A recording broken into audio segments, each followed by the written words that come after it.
Sesės ir broliai šauliai, visi šauliste besidomintieji arba jai prijaučiantieji, būkite pasveikinti antrajame podcast'o arba tinklalaidės Aš esu šaulys epizode. Ir šiandieną turiu džiaugsmo ir vėl pasisveikinti su išties neeiliniu svečiu, su broliu šauliu. Greta manęs Nedas Jasinskas, gydytojas anesteziologas, reanimatologas, skubiosios medicinos gydytojas, karo medikas, Vytauto didžiojo šaulių antrosios rinktinės, beje, kovinis šaulys. Ir radau ir tokį apibūdinimą, Nedai, jog esate vienas iš skubiosios medicinos specialybės pradininkų. Sveiki gyvi atvykę pas mus. Ačiū, kad pakvietėte. Šiandieną kalbėsimės tema, kurios, prieš istoriją turbūt siekia pirmąją mūsų tinklalaidę, kuomet čia jūsų kresle viešėjo Lietuvos šaulių sąjungos vadas, pulkininkas Linas Idzelis, ir mes bendravome ir kalbėjome apie daugiau kaip 20 specializacijų Lietuvos šaulių sąjungoje, ir kaip vieną iš esminių, turbūt vieną svarbiausių ir aktualiausių šiai dienai išskyrėme medicinos paramos pajėgumus, kurie anot vado, ir turbūt mes visi šauliai lygiai taip pat matome, jog yra pakankamai intensyviai plėtojami, stiprinami ir vystomi Lietuvos šaulių sąjungoje, žinoma, neapsieinama be iššūkių ir panašiai. Tad aš pirmiausiai visiems tiems, kurie, galbūt iš arčiau nėra susidūrę ir susipažinę, norėčiau jūsų paprašyti pasidalinti medicininės paramos pajėgumas. Tas apibrėžimas lyg ir pakankamai aiškus, ar ne? Ypač jeigu esi kažkiek sučiupinėjęs ir prie to buvęs arčiau. Bet vis dėlto, kaip jūs, kaip medikas profesionalas, savo žodžiais apibūdintumėte šią savoką, tiek lygiai taip pat kaip ir šaulys? Gal čia reikia truputėlį paaiškinti, kad Šaulių sąjunga skaitlinė prasme per pastaruosius 5 metus smarkiai padidėjo į viršų, tai tik tai skaičiumi, bet reikia nepamiršti, kad ir kokybinė prasme ir savo priskirtom užduotim jinai irgi smarkiai evoliucionuoja ir tos atsakomybės rajonai ir atsakomybės sritis yra didėja. Tai didėjant atsakomybės sritim atsiradus, kad tu ne tik tai kažkur tai palaikysi viešąją tvarką galbūt, ar ten kokią nors sandėliuką pasaugosi, bet žiūrėk, ir atsirado ir koviniai šauliai, žiūrėk, reikės ir strateginius objektus saugot, ir priešas truputėlį pasikeitė per tą laiką, ir ta medicina, ko gero, jinai turi evoliucionuoti kartu su visais tais kitų raumenynų, kuris yra. Ir pradžiai mes turėjome vėlgi, kad užtenka tik tai pirmos pagalbos, kad mokėtų, kad žmogus galėtų ten tvarsti, užsidėti savo ar ten kokį turniketą. Dabar žiūrėk, kad tu turėsi ir remti kitus vienetus, ir esi ginkluotų pajėgų kažkokį sudėtį esame įtraukti, vadinasi, ta medicina turi atitikti tam tikrus standartus. Jinai pamažu taip galbūt evoliucionuoja gražiai ir juda į priekį, ir mes kiekvienais metais turime tokį visai fainą renginį, šaulių medikų forumas, kur visi šauliai, kurie yra medikai arba priskirti, tokias funkcijas atlieka, susirenka į vieną vietą, ir jau 4 metus esame susitikę, tai gražiai matosi, kaip atsiranda tam tikra struktūra, atsiranda struktūra panaši Lietuvos kariuomenės, kad mes galime inkorporuotis savo dydžių sudėtimi, funkcijom, ir kalbame beveik tą pačią natietišką kalbą, tai visai smagu matyti tokį vaizdą. Ir žinau, jog tuose forumuose jau turbūt ne vienerius metus yra nagrinėta ir viena iš temų, be kurios taip pat neapsieisim tikriausiai šiandienos pokalbį, o galbūt net ir kaip tik dabar galime prieiti prie to momento, prie tos, nepabijokim pasakyti, turbūt teisinės kolizijos, ar ne? Dabar pagal galiojančius įstatymus profesionalūs medikai, gydytojai, nesu tikras ar slaugytojai, bet turbūt lygiai taip pat, ištikus valandą X, tiesiog negalėtų pilnavertiškai užtikrinti jiems deleguotų šauliškų funkcijų, nes priklauso civiliniam mobilizaciniam personalo rezervui. Ir žinau, jog tai yra, tikrai nemenkas iššūkis ir problema, nes, ištikus kriziniai situacijai, medikai būtų tarsi priklausomi išimtinai vien gydymo įstaigoms, kuriuose dirba, ir šauliškos funkcijos pagalbos turbūt vargiai galėtų suteikti. Čia tiesiog gal, žinot, ta pati antklodė, kuri yra per maža, bandoma, ir jeigu pečius užsikloja, tai iš kojom šalta. Gal galima taip ją žiūrėti, bet gal tos problemos ir visai nėra. Čia kalbama, lyg tai mes galėtume numatyti ateitį, lyg tai žinot kažkur tai, bet ateitis nėra visiškai nuspėjama ir kas gali pasakyti, kokia jinai bus. Tai aš galbūt ją matau paprastai ir čia gal atreaguodamas pasakyčiau, toks buvo kažkada tai HR tose didžiosiose kompanijose toks vienas toks posakis, vat, kaip bandydavo taupyti ir neinvestuoti į žmonės ir sakydavo, kas bus, jeigu mes vat, į darbuotoją investuosim, jį mokinsim, o jisai išeis iš darbo. Tai HR specialistas sakytų, jo, tikrai tai yra problema, bet kas bus, jeigu neinvestuosim ir jisai pasiliks pas mus dirbti šitoje vietoje. Tai galbūt pasižiūrėkime į Šaulių sąjungą į vietą, kur atėję medikai gauna labai daug taktinės medicinos, nes CMPR'as yra viskas tvarkoja, prasme, valstybės medicinos užtikrinimas, ko gero, ta funkcija yra labai svarbi ir niekas tuo nebejoja. Bet jeigu tu esi gydytojas ir visą gyvenimą gydai, nežinau, tarkim, esi gydytojas oftalmologas arba tiesiog dirbai poliklinikoje ir nieko kitko nematai, tik tai savo specialybę kažkokią. Tai dabar karo metu kokia yra nauda iš tavęs, kiek tu galėsi mokėti, ne tai, kad uždėti turniketą, bet nuimti, gydyti inkstų nepankamumą, rūpintis didelėm žaizdom, organizuoti medicinos pagalbą. Kokios tavo kompetencijos yra dabar, jeigu tu nieko to gyvenime nedarai. Mano galva, kad nulinės. Nes tu negali padaryti to, ko negali, arba niekad neįsivaizdavai, arba visą laiką buvai įpratęs dirbti steriliuose sąlygos. Tai šauliai atėję, kurių beje yra tik tai 200, tai mes nekalbam apie kažkokią tai masinį dalyką, kad dabar staiga visi paliko įstaigos liko be gydytojų ir staiga visi nuėjo Šaulių sąjungą. Ne, tai yra ne visiems galbūt priimtinas ar tiesiog širdžiai mielas užsiėmimas šaulystė. Tai jų mes esam paskaičiavę, jų yra 200, tai tas skaičius tikrai nesugriautų esamos sistemos. Bet tie žmonės, kurie ateina, jie įgyja kompetencijas tokias.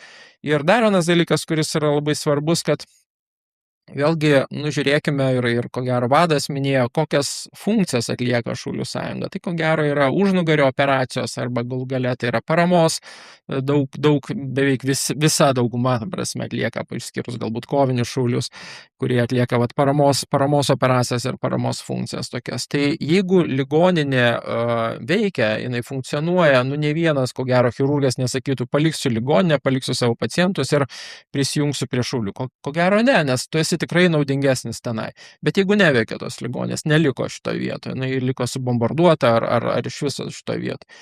Tai vėlgi mes matom, kad tie pirmieji žingsniai yra labai labai svarbus. O šauliai savo pratybų metu visą laiką tas modus operandi yra toksai, kad mes treniruojamės veikti, kuomet sistema yra suardyta, kuomet yra diversantai, kuomet yra kažkas tai atjungta, neveikia elektra, neveikia nuotekos, yra kažkur tai pasėta kažkokie chemikalai ir dar kažkur tai yra tam kontekste, kuriame mes visą laiką tas pratybas darome. Tam tikros raumuo ir kompetencijos atsiranda visai, mano galva, neblogos ir mes matom kiekvienų pratybų metu, Juodasis vanagas, Kauno tauras ir kitų rinktinių pratybų metu matom, kad viskas, ta situacija gerėja. Tai mano galva, kad tai yra viena iš vietų, kur medikai gauna kompetencijas, taktinės medicinos kompetencijas, karybos, nes kitur tos yra pakankamai pribotas, jis gali eiti karo medicinos tarnybą, bet ne visi gali suderinti, ar ne visi gali dar, net nežinau, prasme, kur jis dar gali gauti šitą dalyką. Ko gero, tai yra viena iš vietų ir dabar kažkaip tai staiga kirsti kirviu, kad negalima, jis negali eiti, yra, mano galva, taip trumparegiška šito vietoje, nes tarsime, kad o kokia ta diena X yra, lyg tai mes apie ją šnekam, lyg tai mes galėtume žinoti. Kaip jinai bus, tada ir bus priimtas sprendimas. Tas žmogus nepabėga iš Lietuvos, priešingai priklausimas Šaulių sąjungoje ir dedikavimas savo laiko, savo jėgų ir savo finansų, tai irgi nes čia visi žmonės atsineša savo pinigus, savo turniketus, savo medkrepšius, perka už savo pinigus. Tai mano galva, kad tai rodo tam tikrą aukštą motyvacijos ir dedikacijos lygį. Ir dabar sakyti, kad negalima tu eiti į Šaulių sąjungą, tu turi sėdėti poliklinikoje, nes tu esi CMPR'as.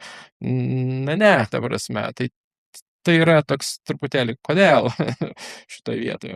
Čia turbūt reikėtų pripažinti, kad vertė ir nauda tokio apmokyto algoritmus išmanančio žmogaus, na, jinai tampa keleriopa? Be jokios abejonės, nes vėlgi tas žmogus iš Šaulių sąjungos grįžęs į gydymo įstaigą, jis diseminuoja tą informaciją, jis pasakoja, o kaip galima labiau pasiruošti, o kokia bus taktinė situacija. Ir ta sklaida yra tokia, kad jinai yra, vėlgi mes turime kažkokią tai didelę sinergiją, kur 2 + 2 nėra 4, kad tai yra, tas skaičius yra žymiai, žymiai didesnis. Ir dabar, mano galva, kad turėtų būti daromos tam tikros išlygos. Jo labiau, kad visi žmonės, visi šauliai priklauso ginkluotom pajėgom, reiškia ginkluotos pajėgos ir nuspręs, kur geriau, ta prasme. Jeigu jos nuspręs, kad, strategiškai yra svarbiau palaikyti ligoninių tinklą kažkokioje tai teritorijoje, kuris būtų labai stiprus ir dar kažkur, tai vadinasi, ten tave nukreips. Jeigu bus situacija pasikeis ir mums,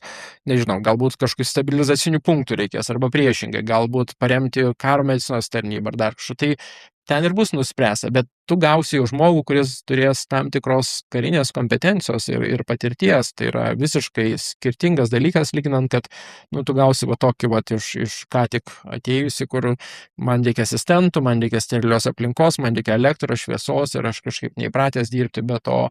Tai toks, čia, mano galva, čia lygioj vietoj padarytas kažkoks tai, ir galbūt žmonės priema sprendimus, kurie nesusiduria su šauliška veikla, ir čia, ko gero, reikėtų tokio paprasto žemiško paaiškinimo, kad mes nebėgam iš ligoninių, čia priešingai mes atnešam informaciją į gydymo įstaigas, būdami šauliais, ir tai yra tikrai didelė nauda. Tai tas bendradarbiavimas galėtų būti toks geresnis.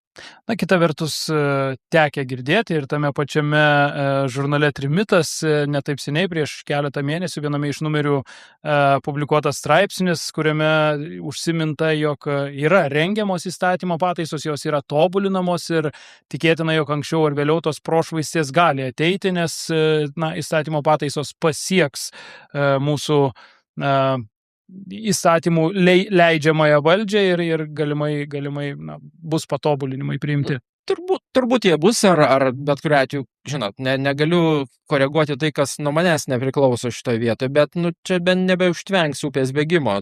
Negali būti 20 000 narių turinti organizacija, kuriai yra priskirtos užduotis neturėti medicinos. Tai yra nerealu, nes tai vėlgi tie žmonės dirbs nesaugoje aplinkoje, ir kada yra nesaugu ir yra sužeistieji žmonės, klausimas, kas jiems padės šitoje vietoje. Civilinė greitoji medicinos pagalba, jinai neturi nei šalmų, nei neperšaunamų liemenių, jų automobiliai nėra šarvuoti, ir jie sako, tai ir situacija nesaugi, aplinka nesaugi ir mes negalėsime suteikti pagalbos. Tai tada logiška, kas tada padės tiem šauliam. Ir tu negali motyvuoti ateiti šaulius, skatinti, kad jūs dabar, jūs turite ginklus, jūs atliksite vienokias ar kitokias operacijas, bet medicinos jūs negalite turėti, nes čia yra toks kažkoks uždraustas vaisius. Tai nesustabdysi šito dalyko. Žmonės visiems mokysis, visiems kurs savo ligoninės, savo greitasias darys, nes tai geriau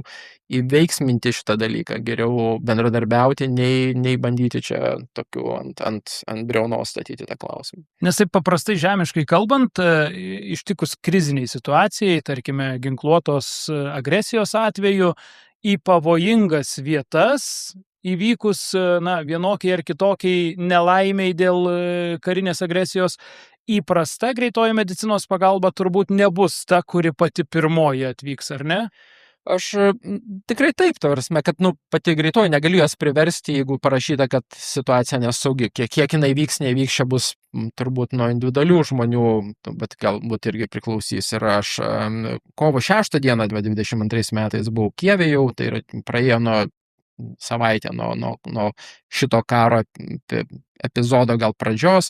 Tai buvo šiaurinė Kijevo dalis, netoli Irpinės ir Bučios, ir mes įkūrėme apleistose gimdymo namuose tokį stabilizacinį punktą, nes jis buvo šiauriniai daly ir labai arti, per 5 kilometrus nuo kovinių veiksmų. Tai vėlgi kai kurios greitosios važiuodavo, kai kurios nevažiuodavo, buvo sužeistų labai daug medikų, buvo gera organizacija hospitalierai, kurie vat, būtent užsiminėjo tuo, kad paimdavo tos iš visiškai nesaugios, iš faktiškai fronto linijos, tuo metu nebuvo daug dronų, sužeistuosius ir veždavo tenai. Būdavo kariai veža savo transportu tiesiog. Tai ir tų situacijų pačių įvairiausių yra. Ir dabar mes, vėlgi, ta situacija keičiasi, labai numatyti priekį, sunku, prasme, nes ta dinamika yra didelė, prasme, kas ten bus, gal bus visa ta teritorija vien tiesiog Lietuvos padengta dronais ar mašinams. Tai sunku. Dėl to mes per visas pratybas treniruojamės tam tikrus scenarius tokius. Tai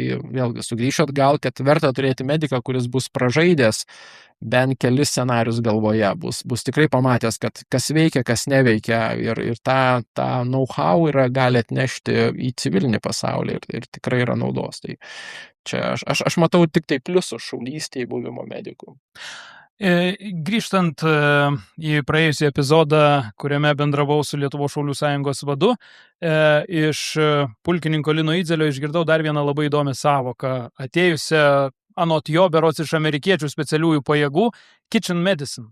Ir anot vado principas yra toks, kad kone virtuvėje, nukraušius stalą, paruošus kiek tai įmanoma tomis sąlygomis sterilę erdvę, jau turėtum, kone tam tikrą operacinę. Ir žinau, kad toje pačioje Ukrainoje, dirbant jums, yra tekę susidurti su tokiu reiškiniu, gelbstint sunkiai sužeistus vietos žmonės ir tai darant toli gražu ne vien steriliuose ir aprūpintose viskuo ligoninės patalpose. Ar galėtumėte trumpai nupasakoti, nupiešti tą vaizdą, kaip visa tai vyksta, kad tiesiog eilinis žiūrovas, klausydamasis mūsų pašnekesio, suprastų, jog nebūtinai baltomis plytelėmis ir specialiomis šviesomis apšviesta operacinė gali laukti tam tikroje krizinėje situacijoje X valandą. Ta situacija, jinai gal atėjusi istoriškai iš karybos, iš senų laikų, bet dabar jinai ypatingai aktuali, todėl kad pacientų arba sužeistųjų evakuacija iš kažkokio tai sužeidimo zonos arba kontakto zonos yra labai apribota dronais. Ir labai didelė tikimybė, kad žmonės sunkiai sužeisti, kur šalia jų yra galbūt net ne medikai profesionalai arba tie žmonės, kurie neturi, tarkim, labai plataus arba gilaus išsilavinimo ir žinių medicinoje, jie teiks pagalbą ir bus įkalinti, laukdami kažkokio tai, nežinau, galbūt blogo oro, kuomet dronai prašiau mato, galbūt lietaus, galbūt tamsos.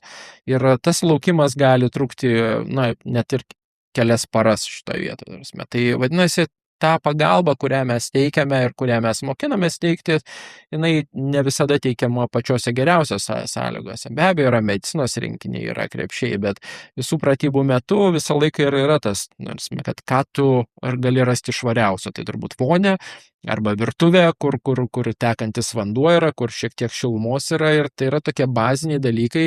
Man beje labai įstrigo jūsų citata viename iš straipsnių, radau internete, prisipažinsiu, misija vykdyti gerą mediciną blogose vietose. Čia yra terminas good medicine in bad places, yra toks sloganas ir visą laiką tos austere komandos, kurios yra įpratusios dirbti kažkokiose blogose vietose ir aš dirbu ir ekstremalios medicinos katedroje, tai tu visą laiką natyviai treniruojasi ir mokais ir tavo žinios yra visą laiką, tai ne tik tai apie karą, bet ir masinės nelaimės.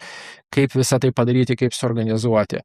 Ir čia yra svarbu, nes pratybų metu šauliai ir šauliai medikai, jie mokinasi, o kokie yra esminiai įgūdžiai, kokie yra esminės kompetencijos, kokie yra esminiai instrumentai ir kokios priemonės yra esminės, nes aš negaliu turėti visko, aš norėčiau padėti visiems ir dirbti visur tokiose idealiose sąlygose kaip yra, bet kartais tu turi minimalų dalyką ir vėlgi tave išmokina, kas yra esminio, kokie yra, jeigu galiu tik tai pasimti 10 kg, nes negaliu panešti daugiau kuprinės, dėl to, kad dar yra ir ginklai, amunicija, vanduo ar dar kažkur. Tai ta 10 kg medicinos kuprinė turi būti sudėta tais dalykais, kurie turbūt aukso vertės yra ir aš negaliu prisidėti, nežinau, random, vatos, ar dar kažko, kas iš esmės nelemia daugą šitoje. Tai irgi tam tikri įgūdžiai yra ir jiem mokinami ir mes dalinamės bent pas save kuopoje, tai labai smarkiai dalinamės su kitom kuopom, kaip jie, jeigu jie tą vysto mediciną, yra net specializuotos tiek Kaune, tiek Vilniuj vienetai, kurie yra nieko kito nedaro, bet tik tai medicina, tai yra tiesiog žiauriai, progresyviai visą tai daro ir tas vystosi labai greitai, jie tiesiog tikrai meistrai tos virtuvės medicinos. Iš tiesų galiu prisipažinti, neseniai vykusiuose vienose iš Lietuvos kariuomenės organizuotų pratybų man pačiam teko stebėti kauniečių Vytauto Didžiojo šaulių antrosios rinktinės medikų darbą. Na ir turiu pripažinti, jog iki tol nebuvau taip iš arti matęs ir stebėjęs ir labai nustebintas iš ties buvau.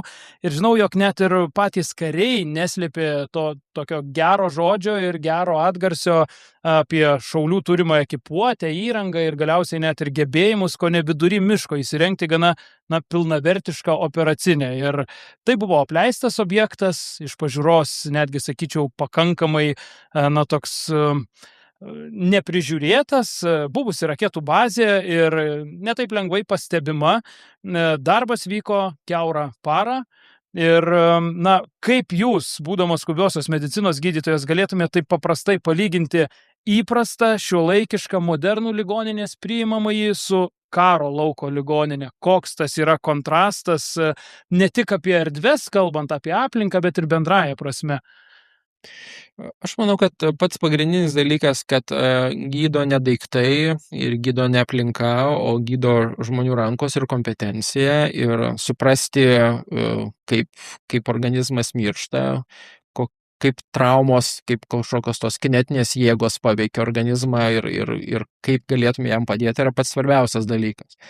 Tada jau ieškai, ką tu galėtum padaryti, ką tu turi, kokius žmogiškus resursus, kokias priemonės gali turėti. Tai aš antrinu, kad nesu matęs visų, kaip dirba, bet kadangi priklausau Kauno rinktinei ir esu matęs kauniečius, tai jie žiauriai gerai dirba, tikrai šaunus. Ir vienas pratybas aš buvau target kontroleris ir mes jiems davėm virš 40 pacientų per 2 paras, sunkiai sužeistų. Tai tikrai matosi, kad turi sistemą, gali ją padaryti, gali plėstis, moka skeilinti, tai reiškia didėti, jeigu reikėtų.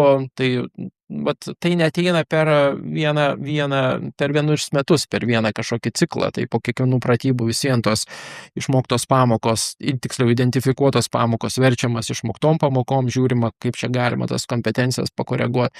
Ir matai, kad auga tas raumuo, tai smagu matyti. Kaip ir sakiau, kad tam renginy, kuomet susirenka visų rinktinių medikai, tai matosi stabilus augimas.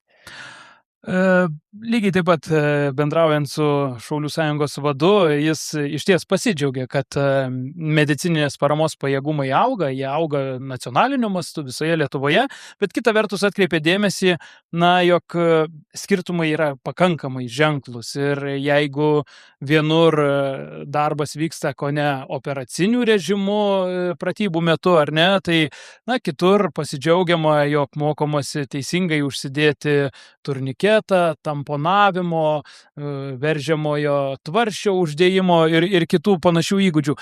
Jūs užsiminėt, kad geriausiai išmanote tai, su kuo pats gyvai susidurėt, tai yra Kauno Vytauto Didžiojo šaulių antrąją rinktinę ir jos veiklos pasiekimus. Bet galbūt yra kažkiek tekę stebėti, matyti, susipažinti, kaip yra kitose rinktinėse šalies mastu. Tai vėlgi, kad rinktinė nelygu ir to gero visiems aišku, kad pats didžiausias pajėgumas yra Vilniaus rinktinė, yra skaitlinė prasme, yra labai didelė. Tai vėlgi jie turi atskirą kuopą, ko gero svarstoma apie visą batalioną medicinos pajėgų turėjime. Tai natūralu, kad ten sukaupa didelis kritinė masė yra žmonių, kritinė masė finansų ir ko gero kompetencijų ir jie gali tada lengviau treniruotis ir tas augimas eksponentiškai didesnis, lyginant su, tarkim, mažesnio miesto arba net miestelio arba rajono, kuris nėra tiesiog, gal gydymo įstaigų nėra daug.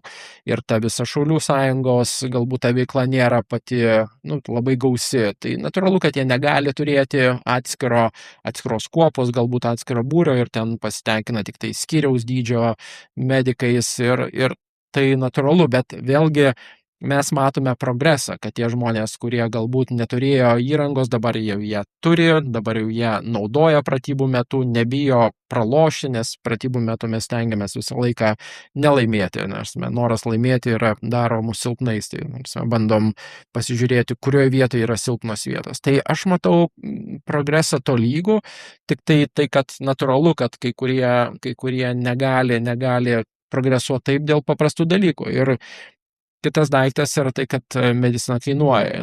Nors visi daiktai, tiek įranga, priemonės, mes perkamės iš savo lėšų, iš sukauptų lėšų, kurios turi rinktinės ar, tarkim, kurios turi atskiros kuopos. Ir tai yra savaime suprantama, kad tas progresas ne visada bus toks greitas, koks tu norėsi, o kartais finansai arba materialūs dalykai jie riboja, nes tai, kad mus giria, tarkim, Lietuvos kariuomenė, ar tai, kad giria gydymo įstaigos, tai jos turi savo biudžetus, tai yra dideli pinigų kiekiai. O mes tai padarome iš esmės, bet tame gimsta kūrybiškumas, tame gimsta tam tikra energija tokia, kuri sugeba mokėti improvizuoti ir ko gero, ką jūs minėt ir ką vadas minėjo apie tą guerrilla mediciną, apie partizanų mediciną, virtuvės, yra daugiau ne daiktai, ne kompetencijos, o daugiau yra mindset, tai yra tarp ausų pas tave lieka ir tu gali visą tai padaryti bet kur, užkurti ir šito ko gero siekiame. Tai mano galva, kad tai yra visai geras dalykas. Visai smagu, širdis džiaugiasi, kaip per pratybas pamatai, kaip žmonės bando improvizuoti ir jiems pavyksta ir jie padaro daugiau su mažiau. Viena iš šios tinklalaidės žinučių, vienas iš tikslų, galbūt ne tik pristatyti medicininės paramos pajėgumus, bet ir tuo pačiu sudominti esamus, o galbūt ir būsimus šaulius, atkreipiant dėmesį ir galbūt priverčiant susimastyti, o gal ir aš galėčiau prisijungti prie medicininės paramos pajėgumų.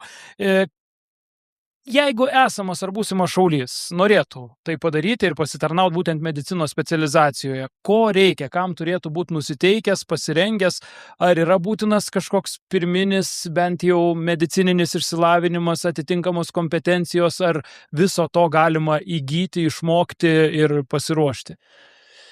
Aš asmeniškai labiau atkalbinėju žmonės nuo stojimo šaulius.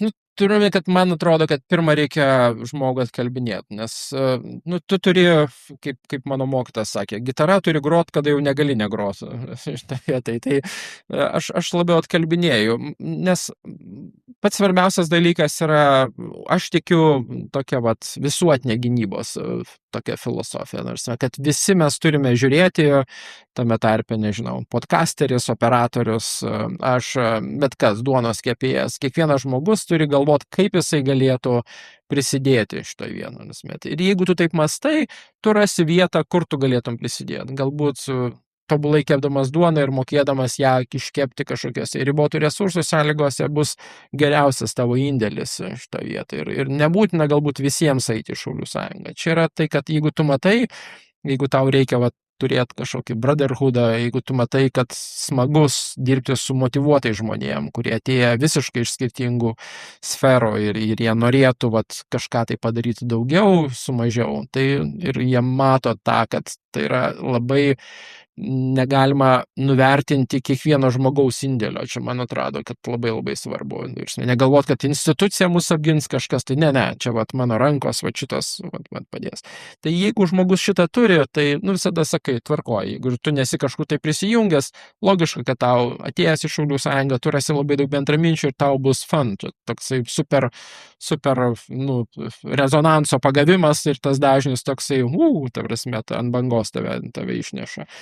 Tai yra gerai, bet tiesiog kalbinti tai, kad ateikit, o paskui tas žmogus nelabai motyvuotas, tai aš galvoju, kad pirmą mes turim šnekėti apie aplamai motivaciją jo, kad jis norėtų. Paskui jisai gali pasižiūrėti, kur jisai galėtų geriausiai būti, nes Šaulių sąjunga nuostabi yra tuo, kad visi ras čionai vietą. Ir nebūtinai gal ta medicina, o jeigu jau tą klausimą tiksliai atsakant apie medikus, tai mūsų galbūt tokia rekomendacija, kad tie žmonės nepultų eiti į mediciną. Jie pirmiausia praeitų paprasto šaulio kelią, sudalyvautų tiesiog, kiek galima daugiau, nes jis supras. Nes medicina yra visą laiką parama, mes esame odega, mes atsiliepsime tai, kaip žmonės kariaus, kaip jie žus, taip reikės jiems padėti.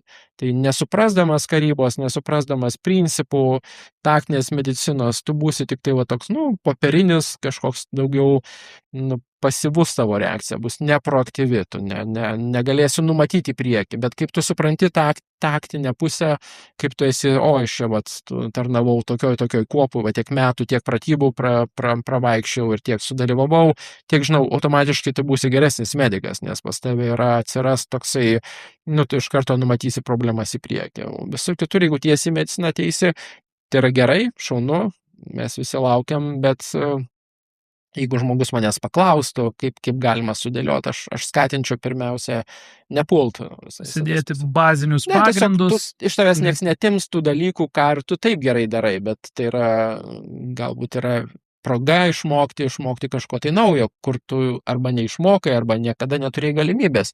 Bet čia turi unikalią galimybę išmokti taktinės medicinos ir taktikos, nes visą tai, jeigu tu netarnavai kariuomenėje, jeigu tu nesusidūrė su niekuo, tai iš tikrųjų tai yra verta pasinaudoti. Tai yra unikalu, mano galva, prieš 107 metus Putvinskis sukūrė kažką tai tokio, kas išskiria mus iš kitų šalių ir turbūt ir vadas antrina, kad kitos šalis pavydė, tokios organizacijos. Nes jos neįmanoma sustabdyti dabar šitą vietą. Mes įgauname tam tikrą, gravity, reiškia, masę kritinę, kur jau palydovai pradeda suktis aplink mus. Na, bet kita vertus, paklausiu iš kitos pusės, kas šiuo metu sudaro didžiumą pajėgų medicinos paramos vienetuose? Gydytojai, slaugytojai, patyrę profesionalai? Ko gero ne gydytojų yra nedaug, kiek mes matom, jų yra, jie padeda, galų gale turi būti kažkokie tai mentai, turi būti tai, kad kas viduje vienetuose mokintų žmonės ir ko gero medikai yra lyderiaujantis šitoje vietoje, bet jų nėra daug. Sudaro paramedikai, slaugytojas, tikrai daug, yra daug odontologų, yra veterinarų, pakankamai daug, kurie ateina ir jų indėlis yra labai geras. Taip, kad gydytojų nėra, jų yra, nežinau, man atrodo, gal skaičiavom kažkada, tai gal 50 yra visoje Šaulių sąjungoje, tai nėra didelis kiekis. Kitas klausimas. Kas sudaro bazinį medicinos žinių bagažą šauliui? Na, kalbėkime apie eilinį šaulį, nepriklausantį medicinos pajėgumų kažkokiam vienetui. Na, aš pats irgi būdamas lygiai taip pat tiesiog eilinis šaulys, esu buvęs mokymuose turniketo užsidėjimo. Tikrai praleidom geras porą valandų įvairiose situacijose, imituojant ir panašiai. Lygiai taip pat spaudžiamojo tvarsčio uždėjimas, tamponavimas. Tokie, 3, nežinau, basic dalykai ar ne, bet su jais man tekę susidurti, tekę pamėginti ir suprasti, kas tai yra. Bet turbūt tai toli gražu nėra tie pagrindai ir baziniai įgūdžiai. Ne, tai nėra pagrindai ir tai tikrai kaip bazinių įgūdžių negalėtume pavadinti. Bazinis įgūdis būtų TCCC kursas, taktinės medicinos, toks, vadinkim, kad standartas ir kitose šalise, ir Šaulių sąjungoje jis jau yra daug maž nusistovėjęs, kad visi turėtų praeiti. Aišku, tai dėl to, kad nėra, kad finansavimas būtų didelis. Vadinasi, to kurso pravedimas arba yra paliekamas pačioms rinktinėms ir kiekviena kuopa turbūt prasideda skirtingai. Tai čia yra pliusų ir minusų, daug iniciatyvos gali būti, bet kartais tas rezultatas yra toks, koks yra ir mes bandome visi padėti, jeigu tu moki, vadinasi, tu apmokini visus likusius. Ir verta paminėti, kad jeigu tu norėtum eiti mediko keliu Šaulių sąjungoje, yra Šaulio gelbėtojo kursas, kuris, ko gero, Combat Lifesaver atitikmuo, jeigu kalbėtume apie tokius natietiškus terminus. Tai jų yra berods aš klausiau Žilvino Nelpšio, kuris toks krikštatėvis yra, tai šitą kursą apie 250 šaulių yra apmokinti ir tai yra visai geras rezultatas, vertinant, kad tai keli žmonės dirba ties šito projektu. Ir be abejo paskui kiekviena, ko gero, rinktinė evoliucionuoja ir galbūt kuopa kiekviena evoliucionuoja pagal tai, kokias jie užduotis atlikinėja. Tarkim, jeigu jie sako, kad mums pagal mūsų atliekamas užduotis reikėtų mokėti arba turėti stabilizacinį punktą, mokėti tai padaryti arba turėti priemonės, jie tą dalyką vysto. Galbūt mums reikės remti kitus dalinius su chirurginiam pagalbom, tai jie mokinasi atlikinėti ir chirurginės operacijas ir pratybų metu jau 3, bent 4 chirurginės komandos jau yra per paskutinės pratybas buvo. Tai yra pakankamai daug ir stipru. Ar tai bus, ar tai darys, ar tai yra gyvybinga, sunku pasakyti, bet čia yra kaip Lego kaladėlės. Mes turime viską dekonstruktinti iki kažkokių pradinių elementų ir paskui kokia bus ateitis, jau bus mums lengviau, žinodami, kaip Lego veikia, sukonstruoti kažką iš kažko, negu niekada nebandyti, sakydami, kad kažkas neveiks, kažko neturėsime, ten visi tie skepticistai, kad jūs neturėsit žmonių, neturėsit pinigų, čia nesterilu, dar kažkaip. Taip, galbūt tai bus ir tada priimsim sprendimą to nedaryti, bet o kas bus, jeigu bus, tai tada galbūt verta ištraukti iš kepurės tą kiškį ir parodyti, kad mes tos fokusus mokam daryti. Tai aš galvoju, kad geriau daryti ir klysti, ir tada suprasti, kad čia klaidos buvo ar dar kažkur, bet gimsta kažkas. Tai jo labiau, kad didelė dalis šaulių mokosi Ukrainoje, jie važinėja Ukrainą ir parsiveža tos informacijos. Ir tiesiog tai yra tikrai geras, tinkamas šaltinis mokintis. Daug kas keičiasi, vadinasi, mes turime atreaguoti tai. Kaip norėjau teirautis, ar jų parsivežta patirtis ir žinios verčia keisti kažkokius algoritmus, programas ir panašiai, kažkokias korekcijas įvedinėti? Verčia keisti, nes keičiasi pati karyba, vadinasi ir medicina. Ir pasižiūrėjus į, tarkim, prieš kelis metus, pratybų metu, stovi lauko palapinės tokios kaip turguje, va ten koks liusas raudonas uždėtas, va ten medikai dirba, smagu, visi ateina, užeina žiūrėti. Ir dabar žiūrėkit, jau nebeliko šito dalyko. Vadinasi, keičiantis pratybų medicina jinai supranta, kad jinai turi atreaguoti, arba priešingų atveju, kadangi kiekvienų pratybų metu yra priešas, arba priešo veiksmų imitacinė grupė arba oponuojančios pajėgos, tai ir šiais laikais irgi dronai naudojami su imitaciniais sprogmenimis, tai visi greitai pamato, kad gal toks dalykas neveiks ir žiūr, taip nedarykime. Tai mano galva, kad viskas keičiasi, galbūt ne taip greitai, bet mano galva, kad stabiliai. Šitas daiktas yra džiugina. Jūs užsiminėte, jog toje kasdienėje edukacinėje veikloje ir patys dalinate savo žiniomis, savo patirtimis, sakot, jeigu žinau, moku, tai perteikiu kitiems, bet iš tiesų, iš ko šauliai mokosi, kas yra tie instruktoriai medicinos pajėgumus vystant, plėtojant, ugdant, ar tiesa, kad net ir medicinos dėstytojai sudalyvauja toje edukacinėje veikloje? Esmė tame, kad galbūt šitoj vietoj nėra kažkokio tai vieno, nežinau, ar institucijos, ar padalinio, kuris nieko neveiktų ir mokintų kitus. Bet šauliai visi turi šaulio pažymėjimą ir ten yra priesaikų. Tai vienas iš jų yra švieskas ir šviesk. Tai šitas daiktas yra, ko gero yra tarp medikų yra labai labai stiprus ir tada džiugina širdį, kaip tu pamatai, kuomet skirtingų pagal antsiuvus matai, nes paprastai ten ar kokius veidus užsidengia dar kažkas, bet iš antsiuvų matai, kad yra iš skirtingų rinktinių žmonės. Kviečiasi vieni kitus medikai į savo pratybas ir tiek stebėtojus, tiek kaip instruktorius ir kad žmonės dalinasi. Ir tai yra, to gero, pats svarbiausias dalykas. Ne tai, kad aš moku ir dabar, jūs irgi mokinkitės ten savame. Ne, ir bent aš matau tarp Vilniaus ir Kauno bendradarbiavimą labai tokį didelį ir kurie kviečia vieni kitus į pratybas ir mokinasi. Tai šitas daiktas yra vienas iš tokių galbūt stiprių dalykų, kuris motyvuoja žmonės čia ateiti. Dėl kad jie čia ateina ir čia matos, kad tai yra tai yra brolija, kad tie žmonės dalinasi šitoje vietoje. Tiesiog jeigu aš žinau, tai aš turiu būtinai pasidalinti, nes kaip vienam iš kariuomenės šitų, tai jeigu mums kartą sakė, tai kas mes būsime, jeigu mes jums viską atiduosim, tai toks labai trumparegiškas buvo pasakymas, toksai, net baisu buvo, išgirsti šitą vietą. Tai Šaulių sąjungoje to nėra, kad jeigu aš kažką žinau, ir paskambina, sako, žiūrėk, yra pratybos, ar gali padėti šitoje vietoje, ir visi žmonės tiesiog stengiasi pasidalinti kažkuo tai šitoje vietoje. Tai yra kažkas tokio unikalaus. Dėl to visą laiką kviečiant žmonės iš Šaulių sąjungą, pirmiausia galvoja apie jų motivaciją, nes tada visiškai kitaip viskas būna, visi reikalai juda kitaip. Klausimas iš kitos pusės. Jūs užsiminėte, jog dirbate su studentais Lietuvos sveikatos mokslų universiteto ekstremaliosios medicinos katedroje.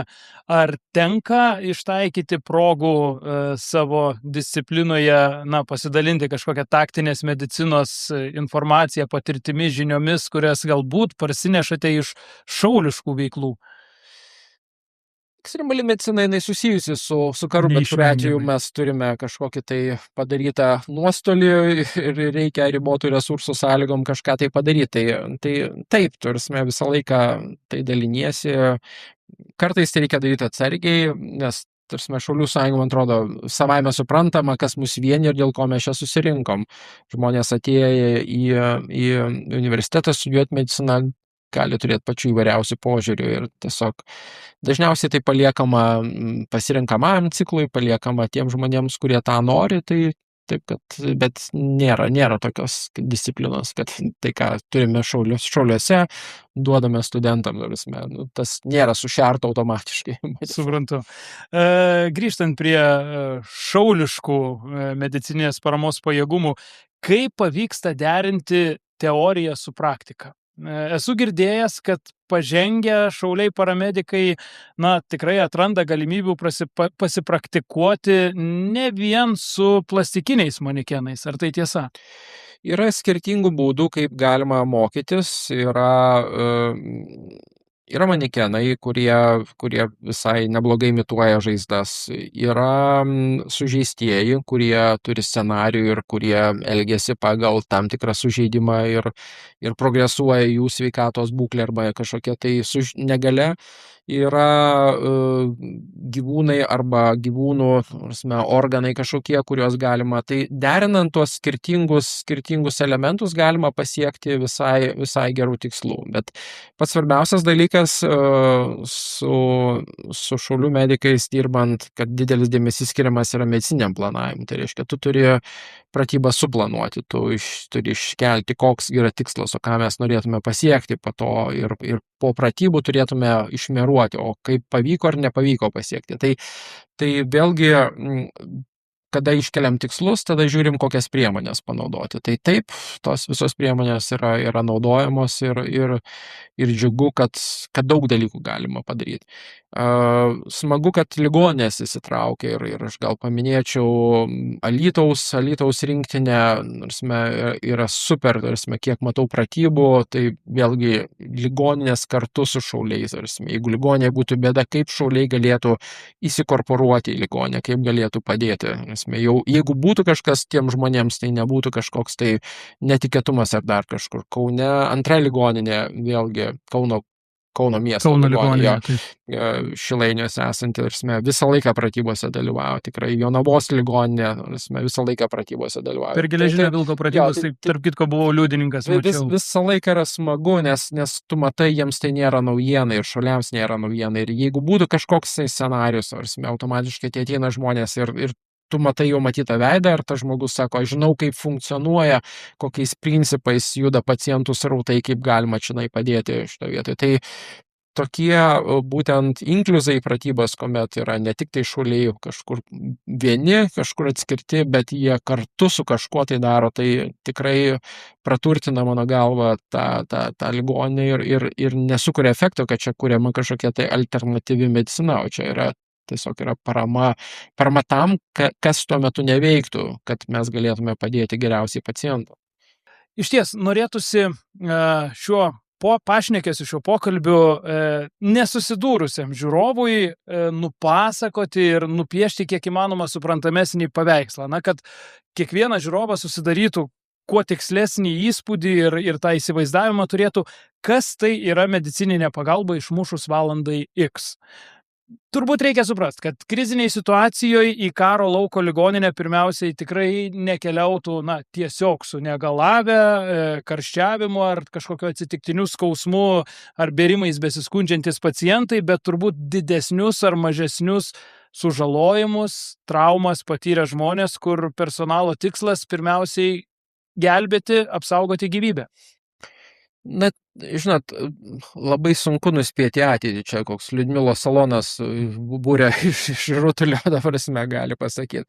Bet žiūrėkit, jeigu yra poreikis, tą poreikį turi kažkas atliepti šitoje vietoje. Mes galim sakyti, kad taip, žmogus sukarščiavęs, ko gero, tai nebūtų prioritetas, bet jūs turite ir lėtinės ligas, ir bendrai, sergate, niekur nedings, ko gero, infarktas, insultas, ir glaukoma, ir diabetas.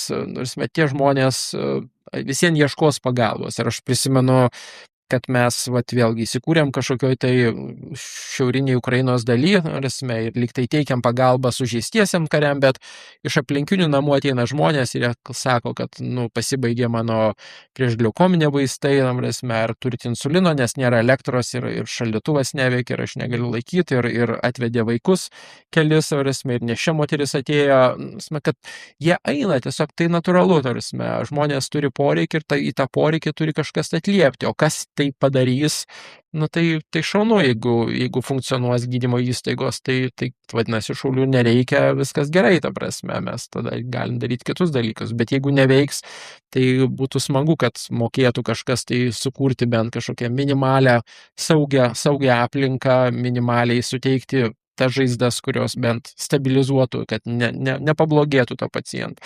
Niekas nešneka apie tai, kad žaizdos bus pilnai susiūtos, sutvarkytos, žmonės atsistos ir sakys, ačiū, dabar einu namo. Bet kad neblogėtų situacija, kad žmogus nenukrojuotų, kad žmogus neįvyktų kažkokios tai komplikacijos, baziniai dalykai, ko gero, yra svarbiausia tuo metu. Ir vėlgi kalbam apie tai, kad ta pagalba bus teikiama tose vietose, kur nėra saugu.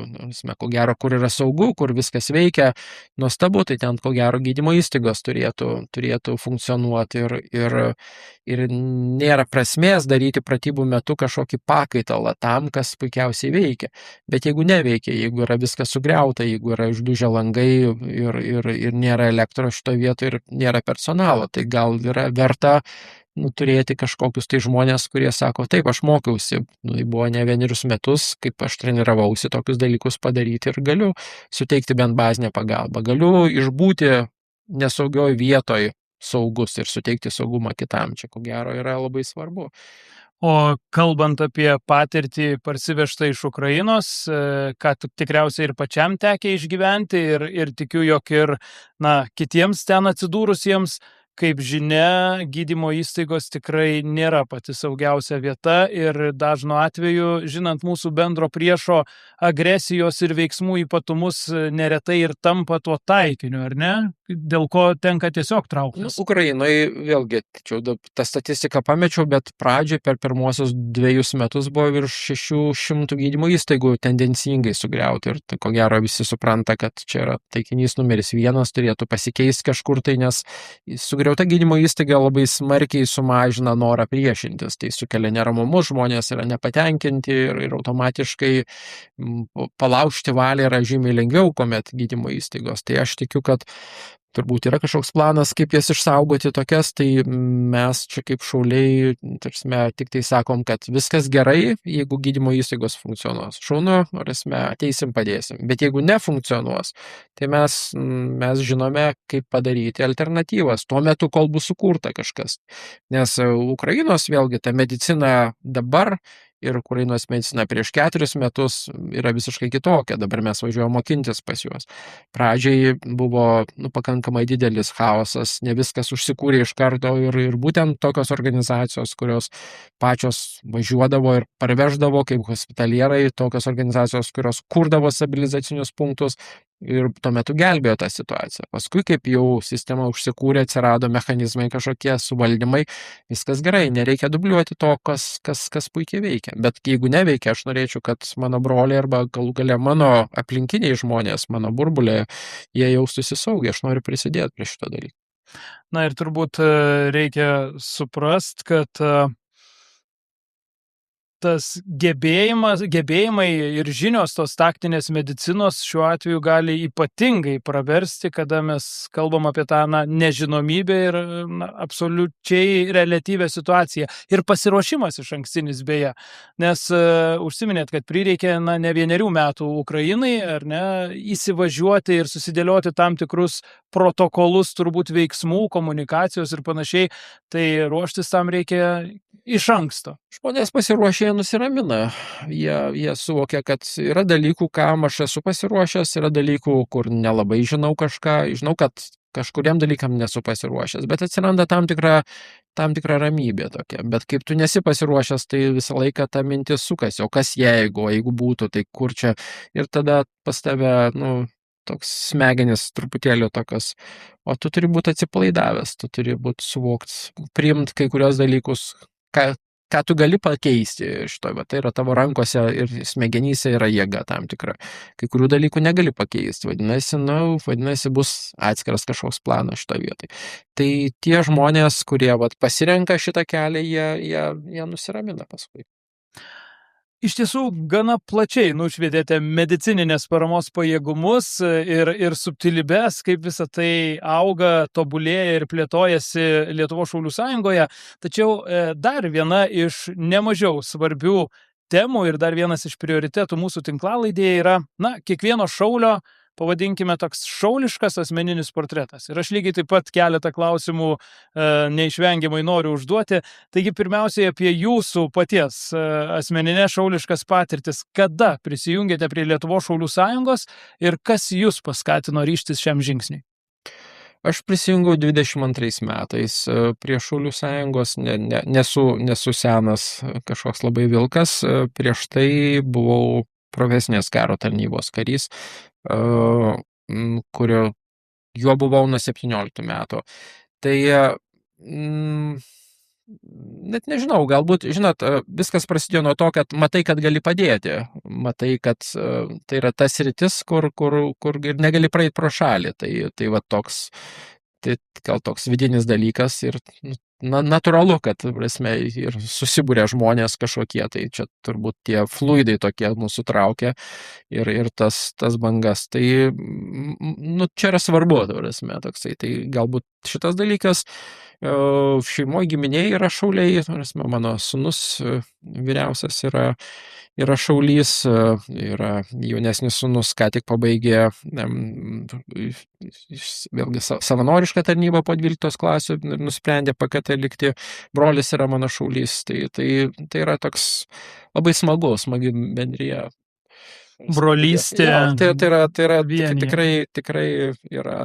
Tai yra daug, prasme. Aš sakyčiau, kad jaučiuosi apdovanotas tokiais dalykais. Čia ne visi gali gauti ir ne visi gali turėti, kaip šeimos ir giminės vyrai yra susirenka dėl kažkokio bendro tikslo, kuris yra didesnis negu jie patys. Nes šaulys tai yra daugiau negu tu pats esi, prasme, kad tam tikras yra pasiaukojimo elementas. Ne? O ką man duos šauliai? Ne, prasme. Čia yra tu susirinkai dėl kažkokio tai didesnio tikslo šitoje. Čia kaip partizanai, kurie tie, iš esmės jauni žmonės, prasme, išėjo į miškus ir jie sako, tai galėčiau grįžti namo, apkabinti ant savo vaiką ir verkti ten, ar tapti kokiu nors kolūkiečiu, bet jie išėjo, nes jie sakė, tai kaip mes pažiūrėsim į akis kažkaip kitai generacijai, jeigu mes nieko nedarysim šitoje vietoje. Tai yra labai daug, bet ir grąža didelė. Kita vertus, kad gautum tą grąžą, kad visą tai išgyventum, patirtum, tikrai nėra paslaptis. Turi ir nemažai duot. Ir visų pirma, tai savo ne tik sveikata, jėgomis, energija, bet ir laiku. Jūs esate praktikuojantis, dirbantis gydytojas, anesteziologas, reanimatologas. Tikiu, jog tai jau vien tik ši darbotvarkė ir rutina yra pakankamai įtempta.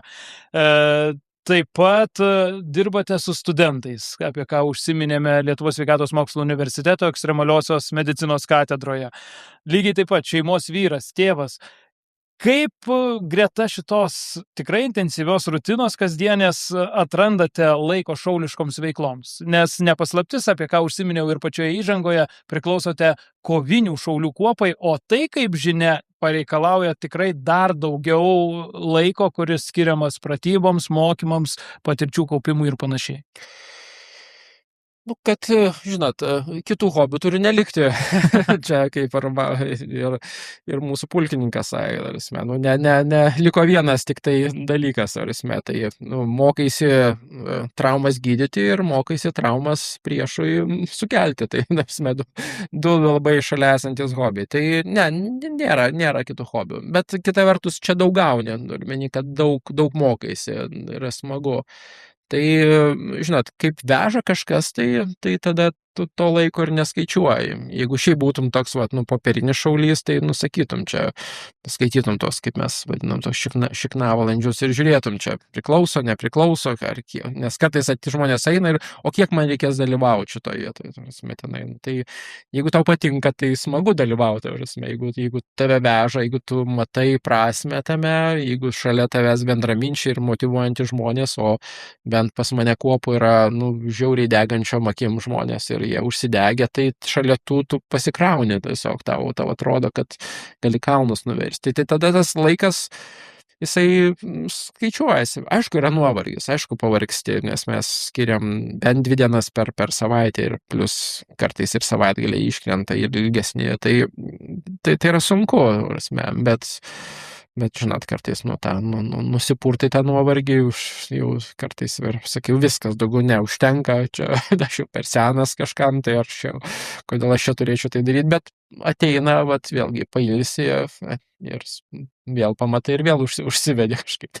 Nežinau, yra gal sudėtinga aiškinti, kaip tau viskas gaunasi natūraliai, tai nereikia kažkokio tai motyvuojančio kažkokio tai iš išorės dalyko, nes tie žmonės yra tas principas, mano galva, yra judu dengiu, yra tai, kad būna sunkių momentų, yra šalia esantys žmonės meta tau petį ir sako, matau, kad sunku yra, ir padeda, tu užsikabini, kitą kartą žiūrėk ir kitą ranką ištiesi. Tai taip viskas kažkaip natūraliai kol kas gaunasi. Tokia yra šauliška brolystė. O taip.